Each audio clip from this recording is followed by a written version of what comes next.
Good afternoon from Žilina, Slovakia. My name is Michal Žarnai.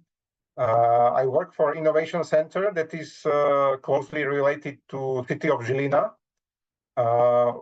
From city of Žilina, we have got Ivana Gáborová here. She's the expert and principal responsible for green topics in the city of Žilina, especially the quality of air, correct? Yeah. In the Innovation Center, I work with several areas. However, the green topics, including the CLIMAAX project, is at the heart of my activities at this time. And we have got with us Martin, who will say about himself. So, hello, my name is Martin Kubaň. I'm working for KAIO Services. We are directly responsible for the creation of the heatwave workflow in the CLIMAAX project. And we also cooperate with Žilina and help him with technical stuff in CLIMAAX project. That's for my side. We are proud to present you a few words about our pilot, as well as the advancement in the CLIMAAX project in this webinar. So let's start. For our pilot city, we consider two principal hazards. They are heat waves and urban flash floods. We had a group of 7 hazards at the beginning, and these two are considered the most important. As for the prior time before CLIMAAX project, we had no consistent climate change risk assessment activities. There is a adaptation strategy which has been developed at the city of Žilina. So the city has got some picture and some activities already in place, and has a picture where it can get or it would like to get these activities. However, in terms of risk assessment, this is the contribution of the CLIMAAX project. So that is why we have had the following objectives. First of all, to set up a system for the climate risk assessment on the Žilina territory, which would help us to better foresee or better understand the risks that can happen in the future. At the same time, we believe to get scientifically supported arguments for city planning and communication with stakeholders and public, which is the main topic for the Chief Architect's Office at the city of Žilina, because they often come into communications with the public and with the investors who believe that they can build anywhere, anything. And the human feeling that it will not help the climate in the city we hope that this project be supported by scientific arguments. And finally, as a maybe collateral objective, we realized that the data collection has not been the best prior to this project, and we realized where we can improve it. So we would like to set up the data collection system or improve the data collection, which is so far. Our main activities in the first year has been data collection, which included mainly incidents requiring intervention of the fire and rescue corps, the problem points, problem areas, and then also categorizing the risk areas by date when the events happened. Related to that are storms from past. So we got some data from Slovak Hydrometeorological Institute about the events from certain dates where the events crossed certain wind and storm thresholds. Related to that, we were also interested if we can get more detailed data. So we were checking what sensors and monitoring stations are there available for water monitoring within the city. We made some map of that as well. And of course, a separate thing is a critical infrastructure. within the city, where you have to be more careful when assessing the risks. So the buildings were divided by category, like health, social, education, commerce, and so on.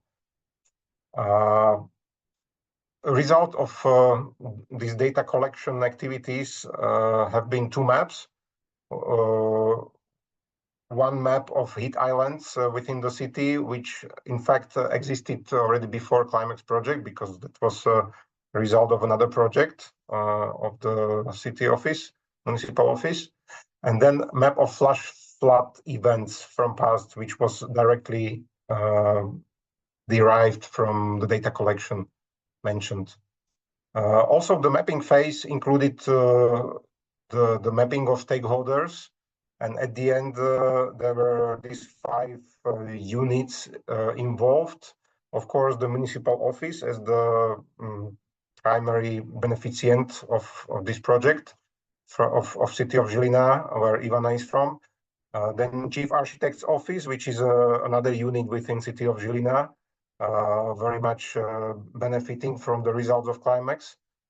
For some research and scientific side, we had also a colleague from University of Žilina, specialized in this area. Fire and Rescue Corps has been very useful, although this is a unit under Ministry of Interior, not within the city infrastructure, but they were very cooperative and useful in providing the necessary data about the past events. And then Innovation Center Innovia is helping with the communication to put all together. In fact, I could add here also the CAIO, where Martin is from, although they are more like a technical partner, more than a stakeholder within the city. So if we move to the next slide, there you can see 3 maps. 3 pictures which show the maps created during the data collection. On the left-hand side, there is an extract of the critical infrastructure map. Up, you can see flash flood events from past. And on the right-hand side, there is an extract from the heat islands map. So that's basically the outcomes finalized within this project so far. Okay, and when we move next, this is the topic for Martin. Okay, so I will take it from here. So the results based on the heatwave workflow that we created specifically for the CLIMAAX project.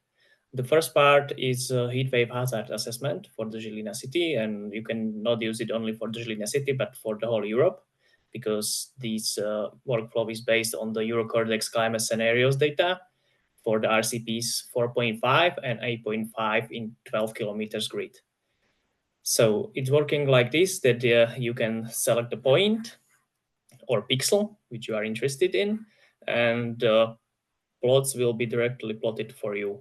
The plots about the heat wave occurrence for months and also for the years till the year 2100. In the next slide. Next slide is a heat wave risk assessment. So it is in a much precise scale. You can see here the Žilina city, but you can also use it for the whole Europe, not only the Europe but the worldwide. And this workflow is based on the exposed areas to heat and vulnerable population data. These exposed areas are available online. It's based on the Landsat 8 land surface temperature data, which are in a 30 meters grid, and the vulnerable population data are in 100 meters grid.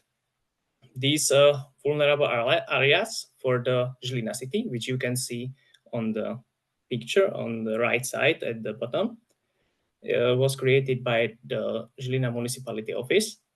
And these data, which are plotted with blue lines and squares, But these places represent the places which can be critical or places where people where we can expect a huge crowd of the people during the day. So all these calculations are based on the risk metrics, where you can see the exposure and the vulnerability, and you multiply it together and get this final heat wave risk level map on the right bottom side. That's all for my side. You can go to the next slide. Yeah, here comes information about the second open call, where the application period is from the first week of July until the mid-October. So in case you are thinking about joining, it's high time to start organizing how to apply and who to put into the preparation. The maximum grant amount that you can get based on the area within Europe is 300,000 euro. And who is eligible? It's public bodies, including regional authorities, municipalities, and public agencies, or non-profit legal entities representing a local or regional community. So, for instance, people who grow certain kind of crop and are threatened by risks, that is also eligible unit. So, and finally, speaking about Žilina, the next slide. When we come back to Žilina, what are the practical applications of the results? So definitely what Martin presented about the heat waves, that will be part of urban development plans. We will incorporate the climate change risk assessment findings in order to mitigate heat waves and flash floods. So the city architect's office knows what to do, and especially the critical areas they can focus on. We want to perform calculations on demand. So when there will be some idea about where to build some center or some bigger building or bigger parking area, we would like to do kind of modeling in advance and check from the calculations how this will affect the area with the up-to-date climate data, and to see the forecasts where it is possible. Then next, we want to enhance emergency response frameworks based on the identified vulnerabilities and risk areas, of course, and also have the systematic data collection, which I have mentioned already. And finally, of course, increasing public awareness. This project helps us maybe to communicate more intensively with the public and to communicate also the preparedness for extreme weather events through certain educational programs, which are already planned at the municipality office, for instance, within prepared eco center, right? Eco center in Slovak. Finally, I would maybe mention that we focus on, as I said in the beginning, on two risks. The second one, the flash floods, were not mentioned in the results yet. We still hope to get some results through a workflow, which is in the process. So far, we are further in the heat waves. We are already happy about it. And if the flash floods will happen also in the coming months, then the city of Žilina will have met its expectations. So I think that's all from our side. At the last slide, we have got the summary of the floods and the heat waves and our contacts in case anyone is interested. Thank you very much for your attention.